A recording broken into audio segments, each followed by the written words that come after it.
Le damos lugar al presidente de nuestra institución, Pablo Abdala. Bueno, muchísimas gracias, Pamela.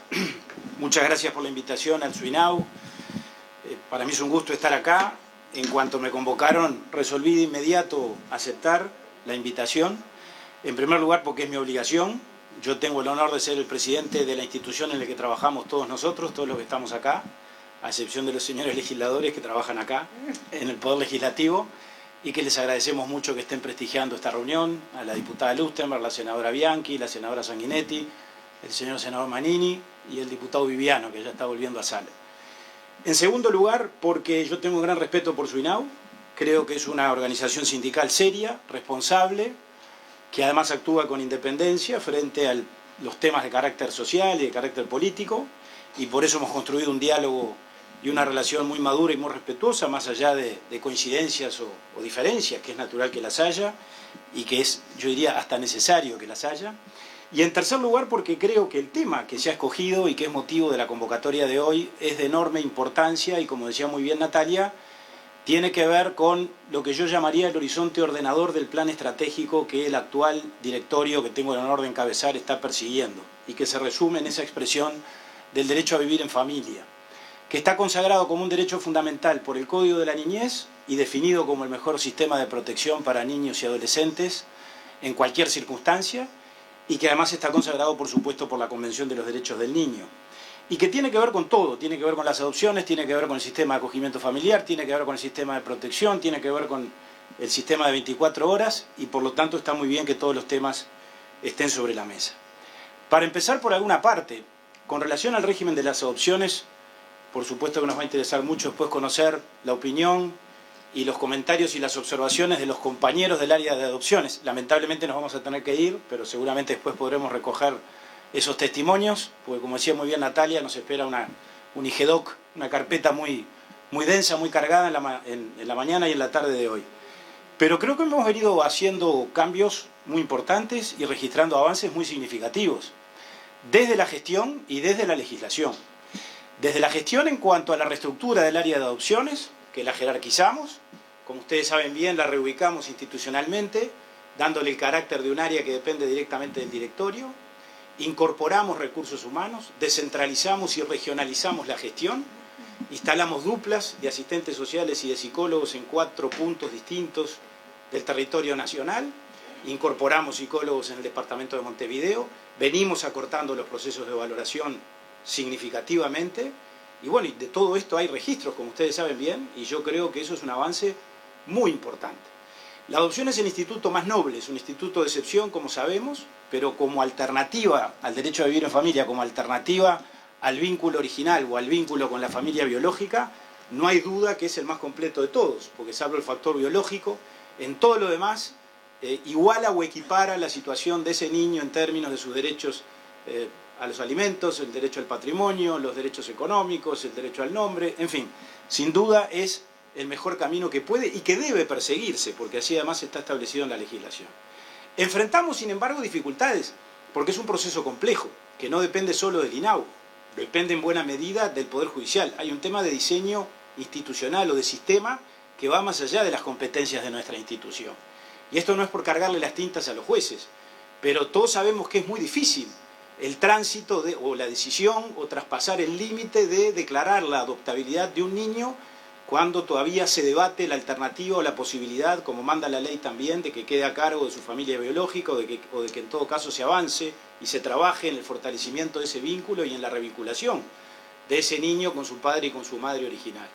De manera que eso, obviamente, asociado a la circunstancia de que el Poder Judicial y particularmente la justicia de familia especializada está desbordada desde el punto de vista de su competencia, porque el mismo juez que debe declarar esa adoptabilidad tiene que atender todos los días situaciones vinculadas con la violencia de género, con la violencia contra los niños,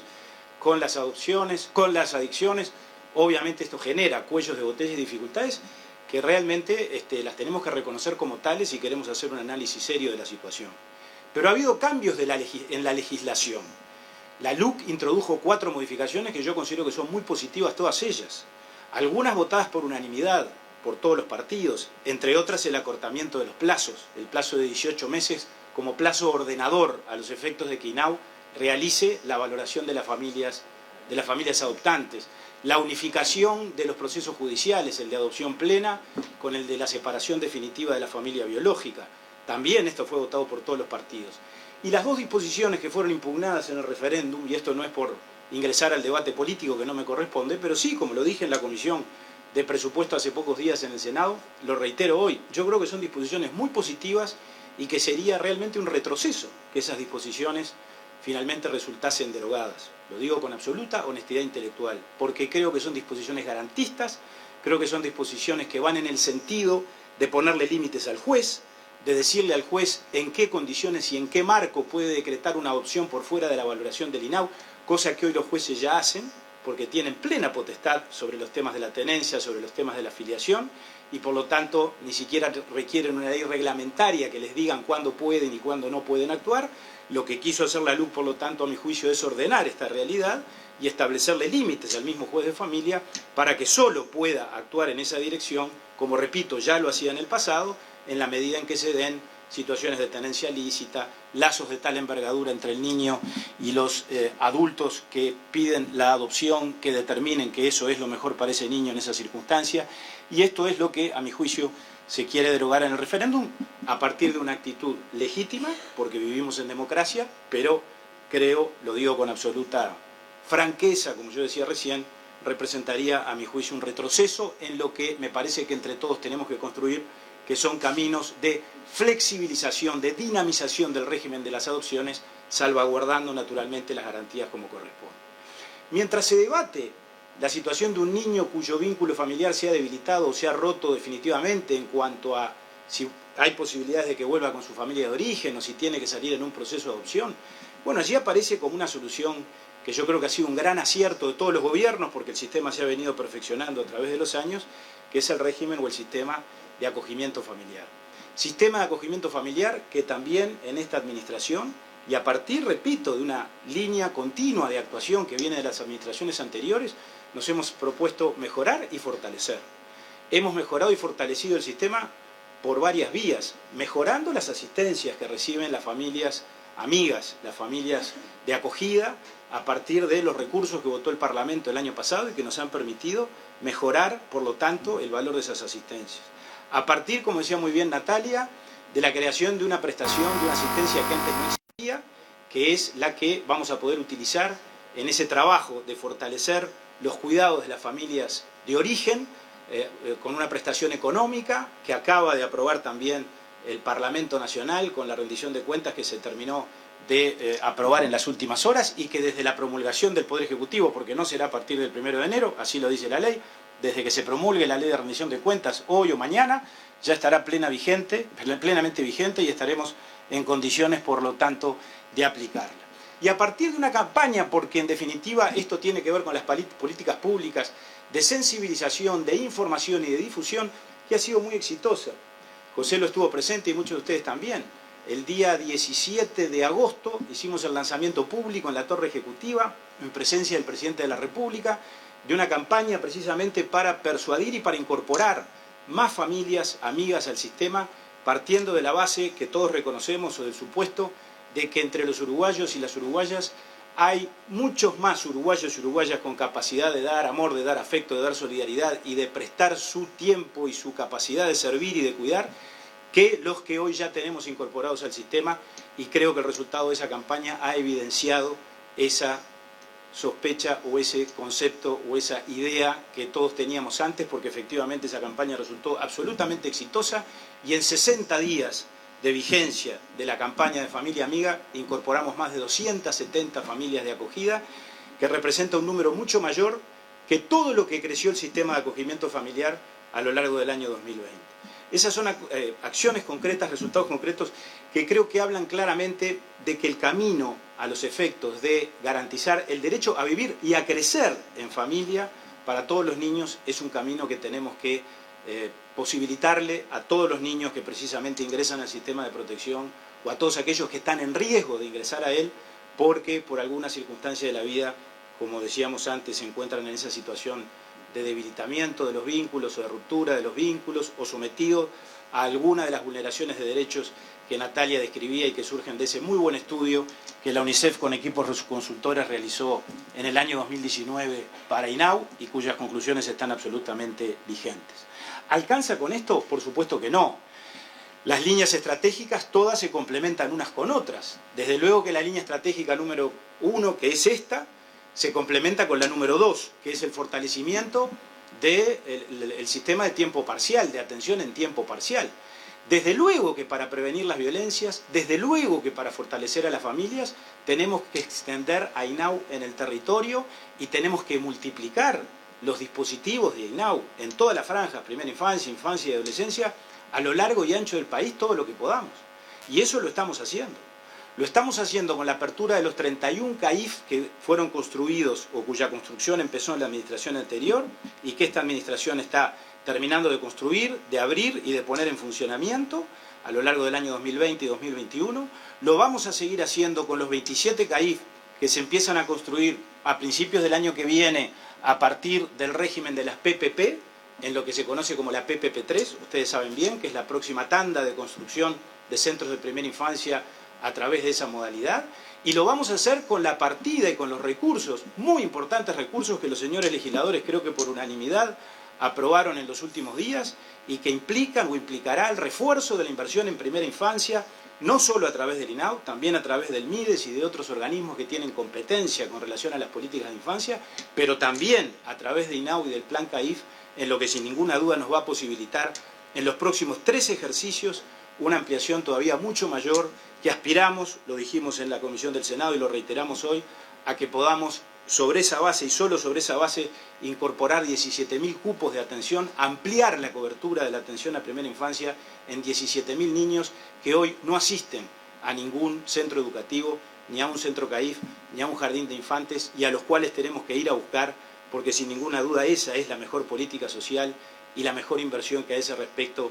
podemos concebir. Esto tiene que ver con la prevención de las violencias, tiene que ver con fortalecer a las familias, porque fortalecer a las familias originales, a las familias biológicas, implica, yo estoy de acuerdo y estamos trabajando en eso, y estos son los resultados o los planes que estamos impulsando y los recursos que estamos disponiendo para financiarlos, implica que haya más Estado, claro que sí, más INAU en todos los territorios y en todos los ámbitos de la capital y de los departamentos del país. A partir de todas estas medidas, sin ninguna duda. ¿Más recursos humanos? Sin duda. Tenemos un plan para incorporar 350 recursos humanos, lo hemos hablado reiteradamente con el sindicato, educadores, psicólogos, asistentes sociales, 110 de los cuales ya ingresaron en régimen de talleristas en el último año durante la pandemia. Ahora contamos con el artículo 282 de la rendición de cuentas que votaron los señores legisladores, que promovió el sindicato con nuestro apoyo, facultando a que esos trabajadores puedan ser regularizados o presupuestados en régimen de provisoriato, y es una herramienta que ya tenemos a esos efectos, y sobre esos 110 que ya están, vamos a incorporar 240 más a partir de una planificación, un relevamiento de recursos humanos que realizaron nuestros servicios, y respecto de lo cual no son anuncios. La primera parte ya está en marcha porque hicimos un llamado que está corriendo hoy y que vence el próximo día, jueves 4 de noviembre, para incorporar educadores, psicólogos y asistentes sociales en Montevideo, en Canelones y en 7 departamentos más del país, y en los próximos días, acá está la directora general y la directora de Montevideo y la directora de 24 horas, vamos a estar haciendo el llamado para los 10 departamentos restantes, porque además obviamente para eso tenemos los recursos en el rubro 0 como corresponde. Vamos a incorporar 70 supervisores e inspectores de espectáculos públicos y de trabajo infantil, para lo cual las bases ya están prontas. El sindicato es testigo de todo esto porque lo hemos discutido mucho, en esto tuvimos una diferencia y el sindicato tenía razón y le dimos la razón por razones vinculadas con el reglamento de ascensos y con la carrera administrativa, y eso en algún sentido demoró el llamado, y está bien que se haya demorado, pero en el verano, porque las bases ya están prontas, con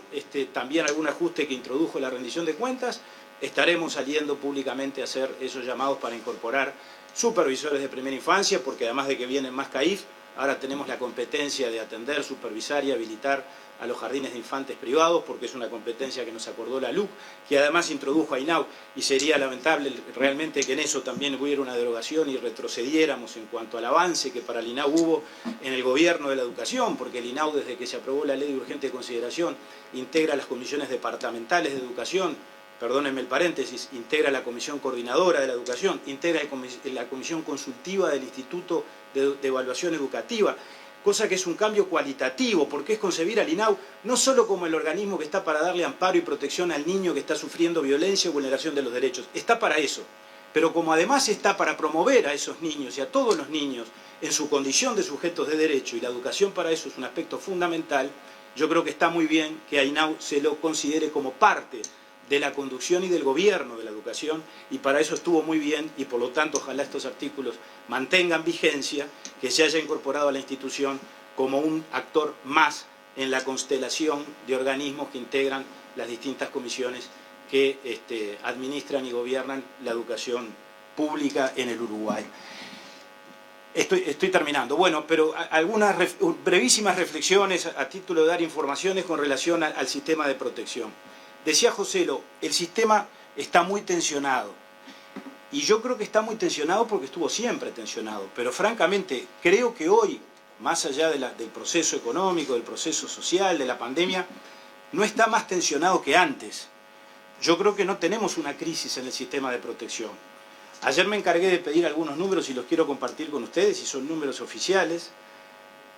de la División de Evaluación y Monitoreo. Hoy tenemos internados, estos números son a julio del 2021, ¿verdad? Menos niños que en el año 2019. Prácticamente la cifra es equivalente. Son 2.993 niños que estaban en el sistema de protección en julio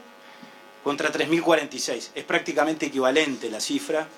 del año 2019. La propia División de Evaluación y Monitoreo dice: se observa para los años considerados 2019, 2020, 2021 cierta estabilidad en la población atendida por el sistema de protección. Esto lo digo para ser complaciente, no. Lo digo para aportar datos, cifras, para que ustedes mismos las puedan analizar. Decía Natalia, yo coincido con mucho lo que dijo, con algunas cosas no coincido. No estamos pudiendo responder desde el sistema de protección a las demandas del Poder Judicial. Acá tengo datos que indican una sensible mejora, particularmente en este mes de octubre. Ayer me encargué de actualizar los datos con la unidad de derivación y urgencia que ustedes conocen bien, la UNU, cuyo director, Alejandro Vera, creo que merece todo el reconocimiento unánime de todos nosotros, como un funcionario íntegro, como un hombre serio. Y este es un mérito, sin duda, a la gestión que, a mi juicio, viene siendo absolutamente exitosa de la nueva dirección de Montevideo, reciente dirección de Montevideo y de la reciente dirección de 24 horas. Estamos con guarismos en cuanto a incumplimientos de las órdenes judiciales, que son por lo menos gravosos que los que teníamos en el 2019, cuando no había pandemia. Cuando vinimos al Parlamento en los primeros días de octubre, allí la situación era de 176 niños que todavía teníamos pendientes órdenes judiciales para resolver con relación a ellos, qué tratamiento les dábamos, si los íbamos a ingresar a una residencia o no. Ese número hoy ha bajado sensiblemente. De 100 situaciones correspondientes a 176 niños, hoy estamos con 65 situaciones correspondientes a 120 niños en el departamento de Montevideo. Es un número, repito, más bajo porque tengo acá los números que los que teníamos a fines del 2019, que eran 147. Y esto no es por establecer comparaciones que tengan que ver con momentos políticos de la vida del país, no. Lo digo porque, sin duda, la pandemia fue un elemento disruptivo, sin duda trajo consecuencias desde el punto de vista económico, desde el punto de vista social, nadie lo ignora. Pero me parece que en eso, repito, tenemos que hacer entre todos un esfuerzo por poner sobre el tapete los elementos y los datos y los insumos y los datos oficiales que nos ayuden a comprender cabalmente la realidad que enfrentamos. Y esto tiene que ver con una mejora de la gestión. Porque el propio Alejandro Vera aquí me lo dice, yo no quiero cometer ninguna infidencia, pero se está trabajando mejor con el Poder Judicial para hacerle entender a los jueces que no toda situación de vulnerabilidad implica necesariamente y como primera medida la internación en una residencia. Y no solo no lo implica no porque no sea necesario, sino porque eso incluso hasta puede resultar lo más perjudicial para ese niño. Y que de pronto a esos niños hay que darles una respuesta y a sus familias desde otro lugar, desde el territorio sin duda, desde los equipos técnicos sin duda, pero no necesariamente como actitud refleja ingresarlos a una residencia, institucionalizarlos o internarlos en el sistema de 24 horas. Bueno, en fin, yo tendría muchas cosas más para agregar. También digo algo, para terminar, lo que ahora aquí he marcado, los datos que he aportado, no implican ni una resignación, ni autocomplacencia, y mucho menos no reconocer que tenemos muchísimas cosas para mejorar. Que el sistema tiene tensiones, sin duda, ¿cómo no las va a tener? Las tuvo siempre. Ahora que contamos, y esto no es por ser amable con ustedes, con un capital formidable, que son nuestros trabajadores y nuestras trabajadoras. Yo lo he dicho desde el inicio, la vocación y el compromiso que me he percatado que existe en el INAU de los trabajadores con la tarea, el sentido de misión, hasta la mística, si se quiere, que se construye entre todos los que trabajamos en el INAU, me parece que es, sin duda, la reserva que esta institución tiene a la hora de darle a los niños y a los adolescentes lo que tenemos el deber político, jurídico y moral de darles, que es la protección y la promoción de sus derechos. Muchas gracias.